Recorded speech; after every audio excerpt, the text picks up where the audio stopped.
effectively a riot. Now we see that fire on that van has now spread to one of the patrol vehicles that is parked right behind it. So, all right, it looks like there's some type of weapon there. We're going to break away from that shot there. Not sure who that person is, but obviously a very scary and fluid situation. Sirens on the island weren't activated during the fire. There's a lot of back and forth here, emotions running high, and there is a sense of chaos and a sentiment of anarchy as there are zero law enforcement anywhere around here. Fabled bugging out might not be the right answer to all civil unrest scenarios. In fact, bugging in and staying inside the safety of your own home to protect you and your family and utilize all the resources that you have amassed over time might be better in a lot of scenarios. But in order to bug out properly, if you do need to displace yourself from that location due to certain events happening locally, you need to have a bag packed, you need to have equipment ready to go so that you're not scrambling at the last second. Today I'm going to go over what I have packed in my bug out bag so you guys can get some ideas on what you should do and maybe throw some ideas back at me to see if I've missed anything. Let's get into it.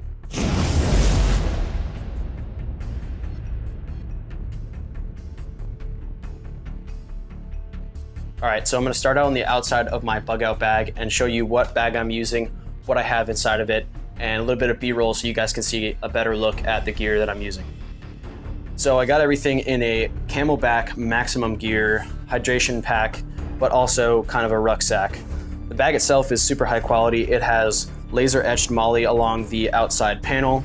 It has compression straps, 2 on each side, and it has a integrated hydration pack in the back, as well as a structured back support and kidney belt system to take some of the load off your shoulders and put it on your hips, which is great for rucking heavy weight.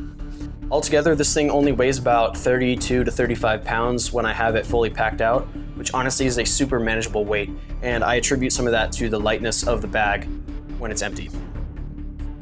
So on the outside here, I have a issued Gore-Tex bivy sack.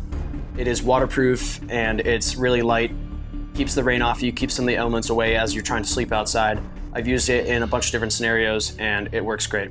May not be as small and packable as a poncho, and you can use a poncho to make Ranger diamonds and stuff like that, so might not be as versatile, and getting a poncho is something I'm also looking into, so right now this does the trick and I can sleep outside, just keep the elements and the bugs away from me.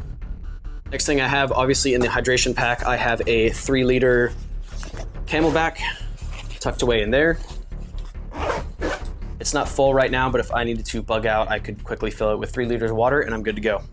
On either side of the pack, there are separate pouches attached and integrated into the backpack, as you can see. So on this one, I keep a full Nalgene, and this is good for just retaining any water that I obtained and purifying it, keeping it in here. It holds about 32 ounces, which is a liter of water, just your standard Nalgene.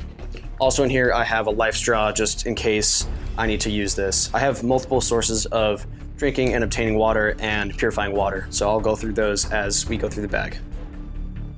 On the other side, I have a couple packs of chem lights and a quick means of signaling or just putting this on my arms if I want to be seen. This was reflective under light, so pretty useful. Also have a Gerber strong arm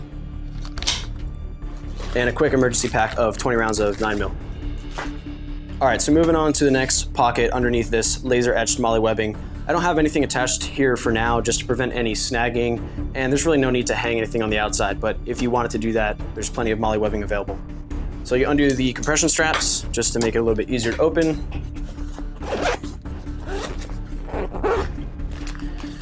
So right away, I just got a pack of dude wipes in here for cleaning my body or just wiping something down if I need to really quick.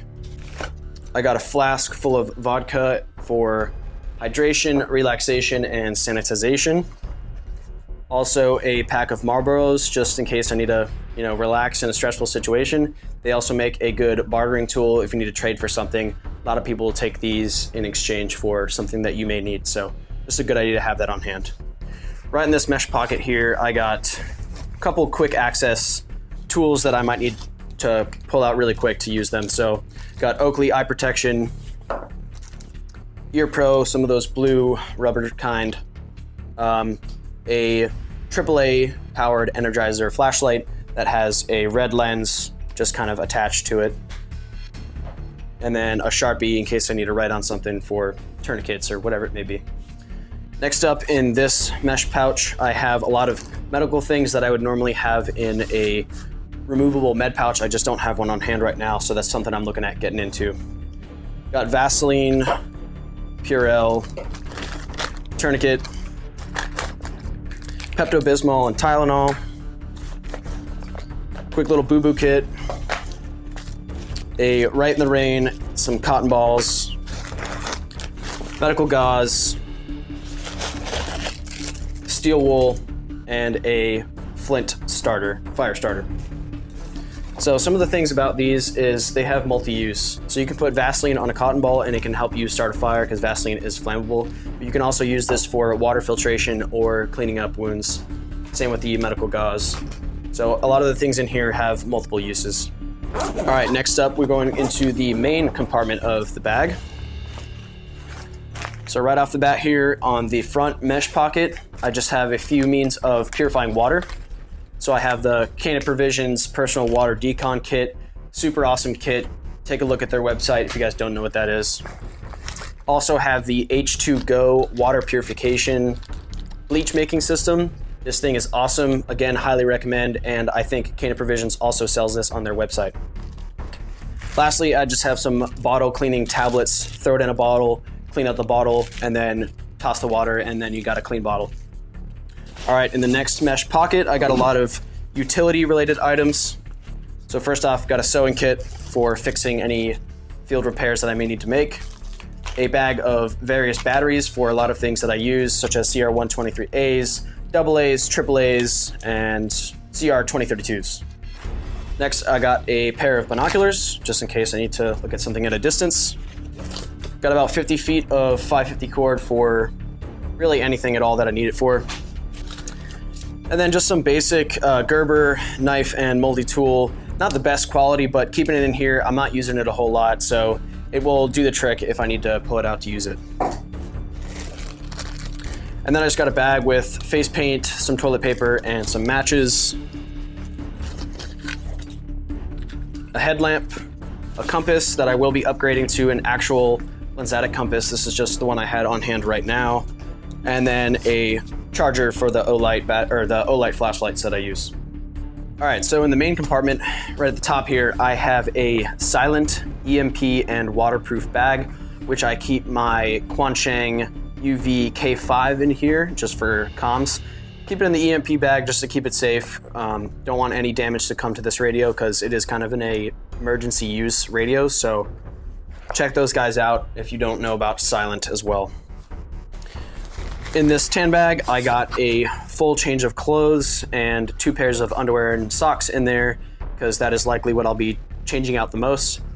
And I kind of went for material that I can dry really well just in case I get completely wet. In this big green bag, I have my entire sleep system. So I have a Helikon-Tex Swagman roll in here for my sleeping bag and a wearable weatherproof poncho.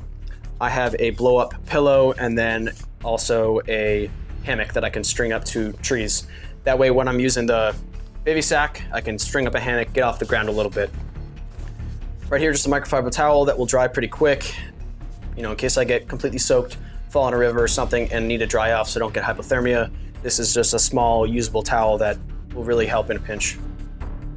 Right here, just another boo-boo kit that you can get at your local gas station. Nothing crazy in here. This is just a lot of smaller meds and, you know, non-emergency medical things that I may need, whether it's Band-Aids or ibuprofen, sunscreen, bug spray, anything like that. Just keep it in here that's non-medical emergency.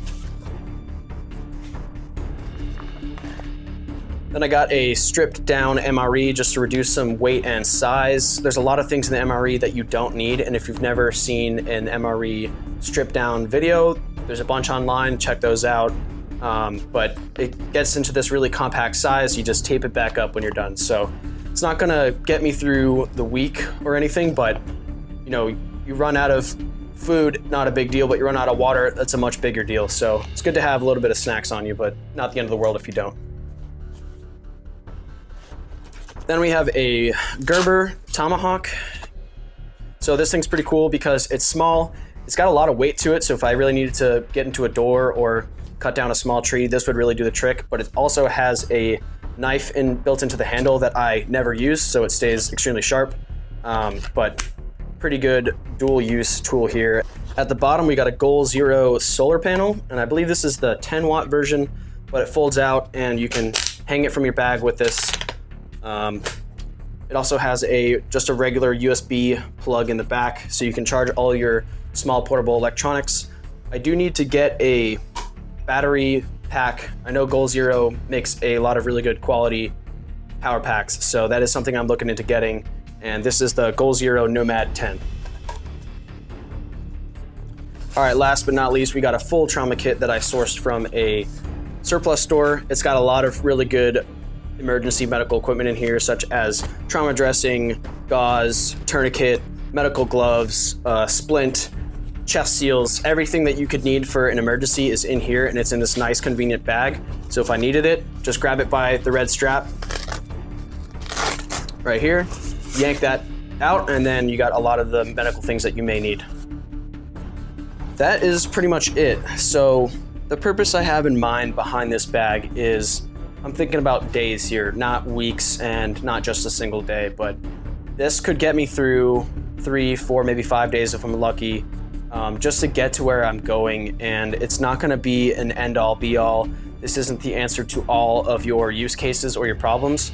So hopefully you guys saw something that you might find useful and incorporate into your go bag, but this is a constantly evolving system for me, and I'm always looking for new equipment to kind of add to my repertoire here. But for now, this is doing the trick, and I keep it in my truck just so that I'm absolutely ready to go if things did go south. I don't have any weapons in here right now because I mostly keep it in my truck, so I don't want to accidentally give somebody access to one of my guns, but that's something I'm going to keep on my person and is separate from this. All right, guys, that about wraps it up. If you guys liked what you saw and you got a couple good ideas, let me know in the comments. And if you have any suggestions for me to add to my system, please let me know in the comments as well.